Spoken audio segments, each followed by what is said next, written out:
Hello, here's chapter 3 of Junebug. Please make sure you're following along in your book with your eyes as well as listening. Chapter 3, page 15. Most afternoons, we go down to the little library. It used to be a storage closet full of buckets of cleaning supplies and brooms and stepladders. They took that stuff out and put in some books and an old lady from the Baptist church. She wears flowered dresses and she glares at us kids when we come in. She's Mrs. Swanson, the one who brings boxes of old magazines from a dentist's office. That dentist probably has a sailboat. You treat the books nice in here, she says. You take care of them. She thinks we have no manners because we live here. Some older kids who come in here just look at each other when she says that. She doesn't know our mom has brought us up right. That church lady, Mrs. Swanson, she's scared of all the young men hanging out in the lobby with their screechy girlfriends leaning on them. They play loud music and they like to act rude when old people come by. I go to the door of the library and look out. Jolita's out there with someone I don't know, but her friend's dressed to kill. Fancy orange fingernails and flared out polka dotted pants that swirl when she walks. Maybe that's Jolita's friend who sells the makeup. Hey, Jolita, I call out. She glances at me and narrows her eyes, wondering if I'm going to bother her or not. But I can see she's not in a bad mood, so I go ahead and ask, are you going to bring me those bottles today? She lets out a big sigh of disgust and glances at her girlfriend. What's he want? Her friend asks. Some empty perfume bottles, Jolita tells her. Think you deserve them? She asks me. Definitely, I say, without a doubt. He's cute, her friend says. Not to live with, he isn't, Jolita says. All right, I'll bring him later. Jolita and her friend head on out just as the reading teacher comes in. They don't say anything to Miss Robinson, and she keeps her eyes down, as if she doesn't want to hurt anybody's feelings. Then she sees me and Tasha, and she breaks into a big smile. Tasha runs over to grab her hand, and the teacher calls out to me, hey, Junebug. Tasha leads Miss Robinson into the library. We sit at the little table. A couple of older girls, 5th and 6th graders, come here a lot too and use the crayons. They color real slow and careful with dark outlines around everything. They always show their drawings to Miss Robinson when they get done. Some drawings she takes home. She says her refrigerator is covered with pictures. Tasha brings a book and lays it on the teacher's lap. Now, what could this be? The teacher asks Tasha, turning it over. Tasha doesn't say one word, but that doesn't bother Miss Robinson one bit. I wonder if it's the same book you brought me yesterday. Of course it is. Tasha always brings her the same book. Why, look, says Miss Robinson, acting surprised. It's the tale of Peter Rabbit. Tasha smiles and leans against her leg, but it took her weeks to get there. It used to be that Tasha sat under the table while the teacher and I read books to her. Not anymore, though. After Peter Rabbit, says the teacher, we're going to do something different. That's good. I'm getting tired of that rabbit jumping, next page, 18, into that watering can. He should have known better, if you ask me. I look inside the teacher's canvas bag. There's a lot of paper and markers in there. Suddenly, I hear loud yelling out in the hall and swearing, too. Miss Swanson gets up all angry and goes to the heavy metal door and shuts it. Then she goes back to her magazine. Reader's Digest? Sounds like something that happens to your stomach. I know she can't wait to leave. Then I have to listen to the story. Peter Rabbit is running through McGregor's garden now. He's going to get caught momentarily. Once old McGregor pops that basket over him, that's it. That rabbit ain't going nowhere. Then Peter gets sick and starts sneezing, and I ask, Miss Robinson, are you a real teacher? Tasha glares at me. I know she's thinking, here he goes with those pestery questions again. You work at the Auburn Street School, right? I ask. I've seen her little red car there. I only work there one day a week. Is that all?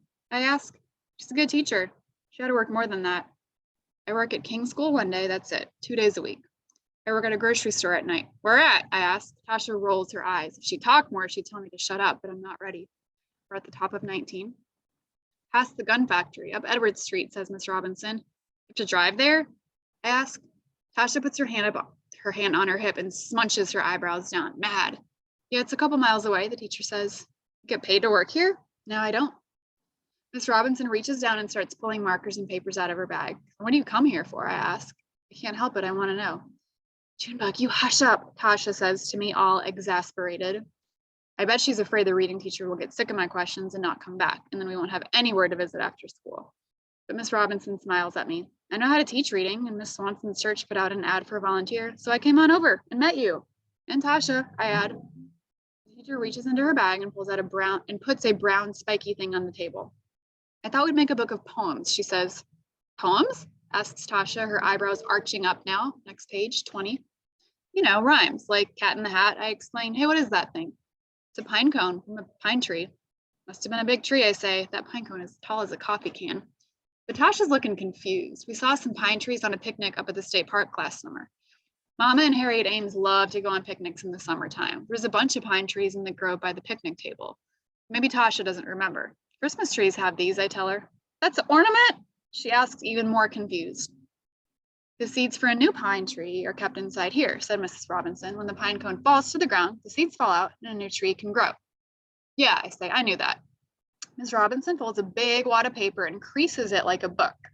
On the front, she writes, poems are a magic carpet. Then she opens to a blank page. I brought something unusual on purpose. Stare into the pine cone as if it's a crystal ball. See what it tells you. What does it remind you of? Tasha reaches right out and takes it. She stares into the stiff little branches and turns it around. It looks like a brown-armed ballerina twirling on a stage. She whispers right near the teacher's ear so the big girls with the crayons can't hear. Tasha says that because she wants to be a dancer. Miss Robinson writes it in big letters in the book. Then it's my turn. I take the pine cone and stare at it. I feel loose, like when I'm looking out the window through the bottles far away. It's a fountain of wooden water spraying frozen time. Miss Robinson looks astonished. And she writes it down just the way I said it. I knew you two would be good at this, she says. Anything else? Tasha thinks for a minute, then she whispers, I can fly. Miss Robinson puts that in the book too, while Tasha leans over her watching. And Tasha reaches out and points at the letters. Slowly, she says, I can fly. Miss Robinson gives Tasha a big hug. Tasha, she says, someday soon you're going to be reading Peter Rabbit to me. Tasha doesn't say anything, but she's smiling a big old grin. For some reason, I'm thinking about my homework, the empty page I left upstairs in my bed. Wonder if Miss Robinson could help me with that. Seems like I'm stuck, top of 22. First, I feel kind of hopeful, like maybe I could write a great paragraph, but right after that, I get angry. Seems that all teachers do, the nice ones anyway, is get your hopes up. Tasha's doing great, isn't she? Miss Robinson asks. Yeah, I say, I guess. I sit there staring at nothing in a funny mood. Then I hear a voice.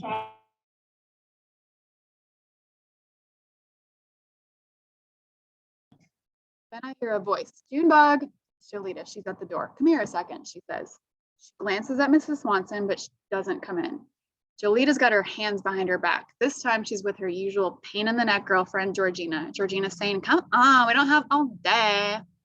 All right, hold on. Junebug, hurry it up, Jolita says. Just about anything, Georgina tells her. I go on over to the door. Yeah, what? I ask. She brings her hands around front and opens them up. Ta-da, she says. She's got 4 little perfume bottles, all different. I take them quick before they disappear. One has little ridges cut in the glass. One is flared out at the bottom like a genie's bottle. One is round like a ball. One is narrow and skinny, top of 23. I look up at Jolita. Thanks. She starts to smile at me. Georgina makes a disgusted noise and takes Jolita's arm. Come on, she says. We gotta go.